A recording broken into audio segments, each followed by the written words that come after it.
Hello friends, आप सभी का अपने मेधा क्लासेस पर स्वागत है। आज जो है एनसीईआरटी एग्जाम्पलर कक्षा 9 के फिजिक्स का हम दूसरा चैप्टर लेकर आए हैं, जो हमारा बल तथा गति के नियम पर आधारित है।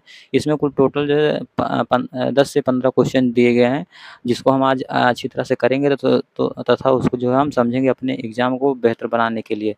हम आपको बता देना चाहते हैं कि ये सीरीज जो है केवल RRB, ALP, technician, RRB group D, NTPC, RPFSI तथा जो है कक्षा 10 में जो बच्चे पढ़ रहे हैं एकेडमिक के बच्चे, या जो है रेडियो ऑपरेटर का जो फार्म भरा उनके एग्ज़ाम के लिए ये सीरीज जो है बेहद फ़ायदेमंद होगा, जिसमें हम एनसीईआरटी एग्जाम्पल का प्रत्येक क्वेश्चन को हम अच्छी तरह से पढ़कर उसका जो है डिफाइन कर रहे हैं, जिसमें हम इसी के साथ जो आज हम इस चैप्टर को हल करेंगे। तो सबसे पहले हमारा क्वेश्चन यहाँ दिया गया, देखो बहुविकल्पीय प्रश्न दिया गया। पहला क्वेश्चन हमारा क्या कहता है कि देखो सरल रेखीय पथ के अनुदिश त्वरित गति से जो गतिमान किसी पिंड के लिए नीचे दिए गए कथनों में से कौन सा कथन सही है। तो यहाँ पर दिया गया है कि पहला विकल्प दिया है कि इसकी चाल देखो परिवर्तित होती रहती है, मतलब इसकी जो है चाल परिवर्तित होती रहती है। दूसरा दिया गया है इसका वेग सदैव परिवर्तित होता रहता है। तीसरा ऑप्शन कहता है यह सदैव पृथ्वी से दूर जाता है तथा अगला ऑप्शन है लास्ट कि इस पर सदैव एक बल कार्य करता है। तो हमारा विकल्प नंबर डी सी ऑप्शन सही होगा कि यह सदैव पृथ्वी से दूर रहता है।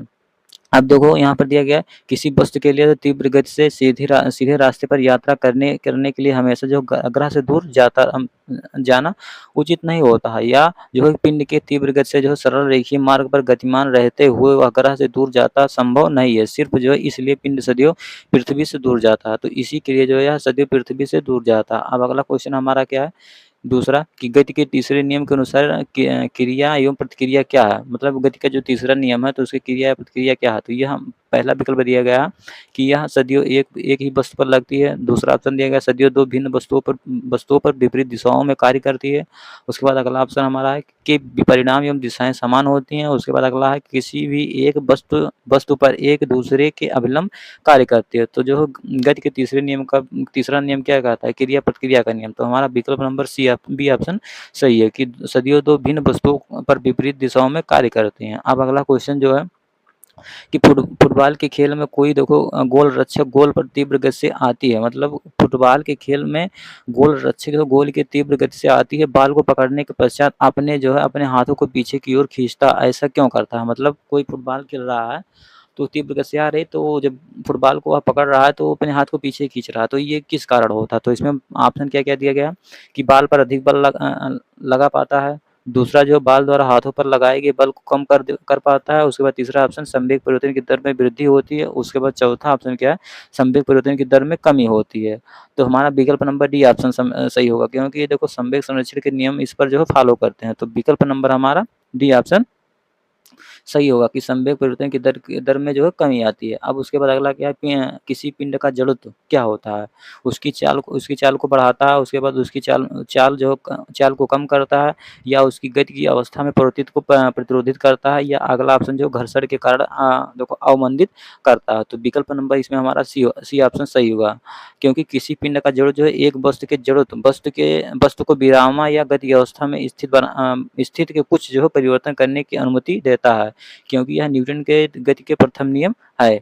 वह कोई भी वस्तु विरामावस्था में रहेगी तो वह विरामा ही अवस्था में रहती है, या यदि कोई वस्तु गतिशील अवस्था में रहेगी तो वह गतिशील अवस्था में ही रहेगी, जब तक उस पर कोई बाह्य बल न लगाया जाए। तो इस पर जो गति के पहले नियम के अनुसार यह है कि उसकी गति की अवस्था में परिवर्तन को प्रतिरोधित करता है। अब अगला क्वेश्चन क्या है कि कोई यात्री जो किसी गतिमान रेलगाड़ी में एक सिक्का उछालता है, मतलब कोई यात्री किसी रेलगाड़ी में बैठा है, उसमें जो है सिक्का उछालता है तो उसके पीछे गिरता है। तो यह अर्थ है कि रेलगाड़ी की गति, मतलब रेलगाड़ी गतिमान है, उसमें कोई सिक्का ऐसे उछालता है तो उसका सिक्का जो पीछे की ओर गिरता है, तो उसका क्या अर्थ है कि रेलगाड़ी की गति क्या है, त्वरित है या एक समान है या अवंदित है या वृत्ताकार पथ में निर्देश करता है। तो विकल्प नंबर हमारा ए ऑप्शन सही होगा कि वह रेलगाड़ी जो है त्वरित है, क्योंकि ये कोई सिक्का यात्री के पीछे गिरता है तो इसका मतलब यह है कि ट्रेन की गति तेज हो जाती है। इसी रफ्तार इस तरह जो है इस तरह होती है, मतलब इस प्रकार जो इस तरह होती है, जबकि सिक्का फेंका जाता है तो ट्रेन की तरफ की आगे की ओर। अब उसके बाद अगला क्वेश्चन क्या है हमारा कि 2 किलोग्राम का कोई पिंड जो है किसी घूर्णनहीन क्षैतिज मेज पर जो 4 मीटर प्रति सेकंड के नियत वेग से जो है फेंका जाता है, तो इस वस्तु की वेग में जो गतिशील बनाए रखने के लिए जो आवश्यक बल क्या है? मतलब कोई 2 किलोग्राम द्रव्यमान का कोई वस्तु है, उसको किसी किसी घर्षणहीन क्षैतिज मेज़ पर जो 4 मीटर प्रति सेकंड के वेग से नियत वेग से फेंका जाता है, तो उसका बल ज्ञात करना है। तो F बराबर क्या होता है? F बराबर होता है m इंटू ए, तो इसको जो है F बराबर m इंटू है, m बराबर दिया गया 2 किलोग्राम, मतलब द्रव्यमान उसका 2 किलोग्राम है। ये मतलब त्वरण का मात्रक जो है 0 दिया है।